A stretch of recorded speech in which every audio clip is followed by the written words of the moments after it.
નમસ્કાર વિદ્યાર્થી મિત્રો, આજના વિડીયોની અંદર આપણે હવે સ્વાધ્યાય 2.2 શીખીશું. તો પ્લીઝ વિડીયોને અંત સુધી જરૂરથી જોજો. એની અંદર આપણે આજે પહેલો દાખલો ગણાવવાના છીએ. કઈ રીતના બહુપદીના શૂન્ય શોધવા અને કઈ રીતના એનો સહગુણકો વચ્ચેનો સંબંધ દર્શાવો, સંપૂર્ણ ચર્ચા આપણે આજના વિડીયોની અંદર કરવાના છીએ. તો પ્લીઝ વિડીયોને સ્કીપ બિલકુલ ના કરતા. ઓકે, ચેનલમાં તમે પહેલી વાર આવ્યો અને ધોરણ 10ના જો તમે વિદ્યાર્થી હો તો આપણી ચેનલને સબસ્ક્રાઈબ કરી દેજો, બેલ આઇકન દબાવજો, જેથી આવા અવારનવાર વિડીયો તમને સૌથી પહેલાં મળતા રહે. ઓકે, અને બીજા મિત્રો જે છે ધોરણ 10ની અંદર અભ્યાસ કરતા હોય એમના સુધી પણ આ વિડીયોને શેર કરજો.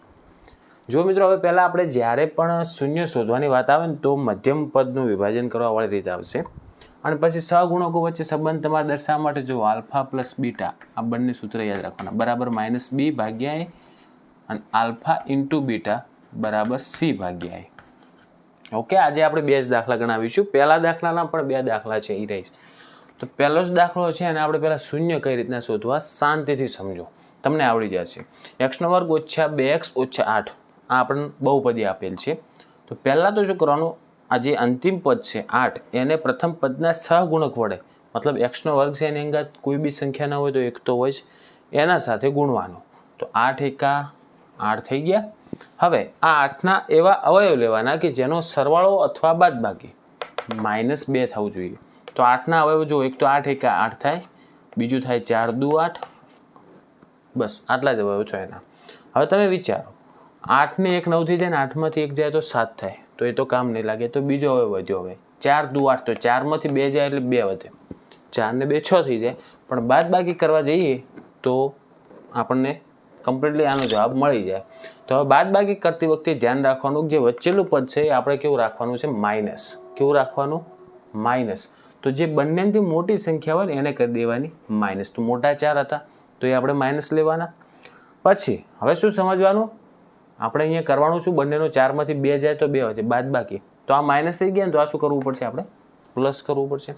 માઇનસ પ્લસ માઇનસ, 4માંથી 2 જાય એટલે 2. ગોઠવણી કરતાં આવડી ગયું. હવે આગળનું પદ અને પાછળનું પદ એ તો એમને એમ રહેશે, વચ્ચેલા પદની આપણે આ રીતના ગોઠવણી કરવાની છે. તો x² ઓછા, હવે 2x માટે આપણે શું લખીશું, પહેલાં -4x, કારણ કે સહગુણક શું તો x, અને વત્તા 2x થઈ ગયું. જુઓ, માઇનસ પ્લસ માઇનસ, 4માંથી 2 જાય એટલે -2x. ઓકે, હવે વધ્યું શું લાસ્ટમાં -8. આટલું થઈ ગયા પછી આ 2 પદમાંથી અને આ 2 પદમાંથી કોમન લેવાના. કોમન એટલે એક જેવા આવે. ધારો કે અહીંયા જુઓ x છે, અહીંયા પણ x છે, તો x શું આવશે, 12 આવી જશે. અહીંયા x² હતો, મતલબ x ગુણ્યા x હતું, તો એક x 12 આવી ગયો, તો અંદર શું વધશે, એક x વધશે, માઇનસ એમને અને એક વધશે 4. પ્લસ કરો.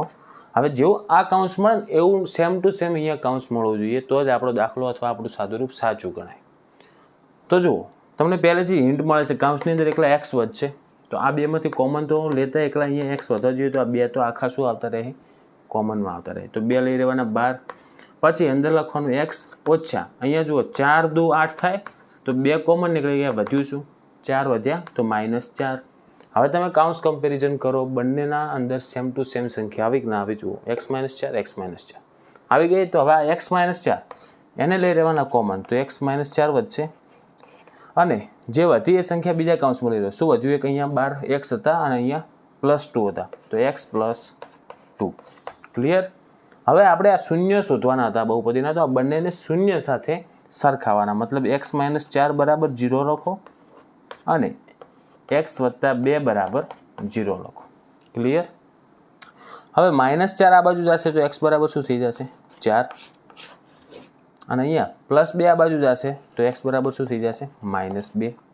તો આપણને બહુપદીના શૂન્ય શું મળે, એક મળ્યા 4 અને એક મળ્યા -2. ક્લિયર. હવે આપણે શૂન્ય અને સહગુણકોનો સંબંધ ચેક કરવાનો હતો. તો આ બંનેનો પહેલાં શૂન્યનો શું કરો, સરવાળો કરો, ડાયરેક્ટ જે શૂન્ય આપણે શોધ્યા, અને પછી સૂત્ર મુજબ તમે ગોઠવણી કરીને કરો તો સેમ જવાબ આવશે. તો જુઓ, 4 હતા પ્લસ -2 કરો, ડાયરેક્ટ આપણે શૂન્યનો સરવાળો કર્યો. અને બીજી બાજુ સૂત્રની રીત કઈ છે, સૂત્રની રીત કે -b / a. હવે b એટલે શું પહેલાં એ યાદ રાખજો, જે x² સાથે ગુણાયેલ હોય એને કહેવાય a, એકલા x સાથે ગુણાયેલ હોય એને કહેવાય b, અને એકલી સંખ્યા રહી એને કહેવાય c. આ 3 પદ આવે. તો b મતલબ શું, x નો સહગુણક થયો, તો આપણે લખવાનું x નો સહગુણક, સૂત્ર આ રીતનું જ બને છે, અને ભાગ્યા એ એટલે x ના વર્ગનો સહગુણક. બસ આ રીતના દરેક દાખલામાં તમારે કરવાનું રહેશે. હવે પહેલાં ડાયરેક્ટ સરવાળો કરો, પ્લસ માઇનસ માઇનસ થઈ જશે, 4માંથી 2 જાય એટલે કેટલા વધશે 2. એવી જ રીતના હવે ગુણાકાર કરો, 4 ગુણ્યા -2. આપણે શૂન્યનો સીધો ગુણાકાર કરી નાખો તો 4 દુ કેટલા થાય -8. હવે આપણે શું કરીશું, પહેલાં સૂત્ર મુજબ ચેક કરીશું. જો અહીંયા -x નો સહગુણક, તો એક તો માઇનસ આ છે અને આ માઇનસ છે પાછો સહગુણક, તો માઇનસ માઇનસ શું થઈ જાય +2 વધ્યા, અને એક્સના વર્ગનો સહગુણક અહીંયા કશું જ નથી એટલે શું આવશે 1. તો 2 ને 1 વડે ભાગ એટલે જવાબ શું આવે 2. તો બંનેનો સંબંધ સરખો થઈ ગયો. પછી ગુણાકાર કરવાનો તો c ભાગ્યા a. હવે c ની વેલ્યુ મેં તમને કીધી, લાસ્ટમાં જે સંખ્યા હોય તો કેવી આવશે 8 ભાગ્યા a એટલે 1 છે, પણ ચિહ્ન સાથે લેવાના. ઓકે, આપણે c જો અહીંયા 8 છે પણ કેવા છે -8 છે, તો -8 ને 1 વડે ભાગો એટલે જવાબ શું થઈ જશે -8. ક્લિયર? તો અહીંયા પણ જુઓ તમે ડાયરેક્ટ ગુણાકાર કર્યો તો શું આવ્યું -8, અહીંયા પણ -8. ઓકે, હવે સેમ ટુ સેમ બીજા દાખલામાં કરીશું આપણે. બીજો દાખલો જુઓ, એમાં પહેલાં શૂન્ય શોધવાના છે. શૂન્ય શોધવાની રીત શું હવે તમને યાદ રહી ગઈ છે થોડા ઘણી, કે એકને ડાયરેક્ટ શું કરવાનું 4 વડે ગુણવાના, છેલ્લા પદને પ્રથમ પદના સહગુણક વડે ગુણવાના. 4 એકા 4 થયા. હવે 4ના એવા અવયવ લેવાના કે જેનો સરવાળો કરો કે બાદબાકી કરો, -4 વધવા જોઈએ. તો પહેલાં 4નો એક તો અવયવ થાય 4 એકા 4 અને બીજો થશે 2 દુ 4. તો 4માં 1 ઉમેરો એટલે 5 અને 4માંથી 1 જાય એટલે કેટલા વધશે 3 વધશે. તો એ તો બિલકુલ સેટ નહીં થાય. હવે આ વધ્યો જે 2 ગુણ્યા 2, તો 2 ને 2 કેટલા થાય 4 થઈ જોઈએ. તો બંનેનો સરવાળો કરવાનો ને જવાબ એ પાછો -4 લાવવાનો. તો બંને જેવા લેવા પડશે આપણે -2 ગુણ્યા -2, એટલે બંને માઇનસ રાખશું એટલે માઇનસ પ્લસ થઈ જાય ને 2 ને 2 -4 થઈ જાય. ઓકે, તો હવે પહેલી સંખ્યા એમને એમ રાખો, 4s નો વર્ગ ઓછા 2 અને એનો સહગુણક છે s ઓછા ફરી 2 અને s વત્તા 1. s નાનો કરીશ એટલે તમને 25 ના દેખાય.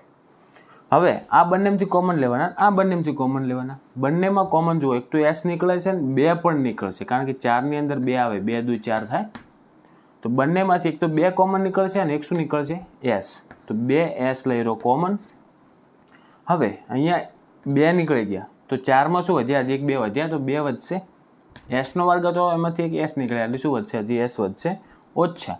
અહીંયા તો આખું 2s નીકળી ગયું. તો આપણે 0 નહીં કરવાનો, ભૂલ ના કરતા, ત્યાં શું કરવાનો 1 કરવાનો ઓછા. હવે આ બંનેમાં તો કશું જ કોમન નથી નીકળતું. અને તમે જુઓ કાઉન્સ સેમ બનવું જોઈએ, કાઉન્સ સેમ બનશે જ, પણ યાદ રાખજો જ્યારે પણ અહીંયા કાઉન્સ પછી માઇનસ કશું જ ના નીકળે ને તો એક તો લખવું જ પડે. એક એ યાદ રાખવાનું, અને જો માઇનસ કોમન બહાર નીકળતો હોય તો અંદરના ચિહ્ન ચેન્જ થઈ જાય, મતલબ જે અંદર પ્લસ છે એ શું થઈ જશે માઇનસ થશે ને. હવે બંનેના કાઉન્સ તમે જુઓ સેમ થયા. તમને એમ કે આવું કેમ કર્યું, તો જુઓ ગુણાકાર કરીને ચેક કરો. -1 ને 2s વડે ગુણો તો -2s એમને એમ રહેશે. આ -1 આ પણ -1, તો માઇનસ પ્લસ 1 એકા 1 થઈ ગયું સાચું. એટલા માટે જ હવે બંનેનો આપણે શું કરો કોમન લાવો. શું નીકળશે કે 2s ઓછા 1 કોમન નીકળશે, અને બીજું જે વધ્યું પણ એક કાઉન્સમાં રાખો એટલે કે 2s ઓછા 1. હવે આપણે શૂન્ય શોધવાના, મતલબ બંનેને 0 સાથે સરખાવો. તો 2s ઓછા 1 બરાબર 0 અને 2s ઓછા 1 બરાબર 0. આપણે હવે ફક્ત s ની કિંમત શોધવાની. તો પહેલાં -1 ને પેલી બાજુ લઈ જાઓ એટલે +1. 2 ગુણાકારમાં હતા એ શેમાં આવશે ભાગાકારમાં. તો s બરાબર શું થઈ ગયા 1/3. સેમ ટુ સેમ અહીંયા પણ શું થશે 1/3, કારણ કે બંને સેમ સંખ્યા છે. તો 2 શૂન્ય મળી ગયા. હવે આપણે શૂન્યનો સરવાળો કરો, સીધો સરવાળો કરો. જુઓ પહેલાં 1/3 વત્તા 1/3, બંનેના છેદ સરખા છે તો જ સરવાળો થાય. તો છેદ સરખા છે તો 1 ને 1 2, અને નીચે છેદમાં કેટલા હતા 2, તો 2 એકા 2, જવાબ શું થઈ ગયો આનો 1. હવે શૂન્યનો ગુણાકાર કરો તો 1/3 ગુણ્યા 1/3, તો ઉપરનો ગુણાકાર થાય અપૂર્ણાંકમાં અને નીચેનો ગુણાકાર થાય. તો 1 એકા 1 અને નીચે 2 દુ 4, તો 1/4 થઈ ગયો. હવે આપણે સૂત્ર મુજબ, મતલબ -b/a. હવે આ રકમમાં જુઓ વર્ગ સાથે ગુણાયેલ છે એને કહેવાય a, એકલા s સાથે ગુણાયેલ છે એને કહેવાય b, અને એકલી સંખ્યા છે એને કહેવાય c. તો -b, તો પહેલાં માઇનસ હતું જ ઓલરેડી, અને b એ કેવો લેવાનો આપણે માઇનસ.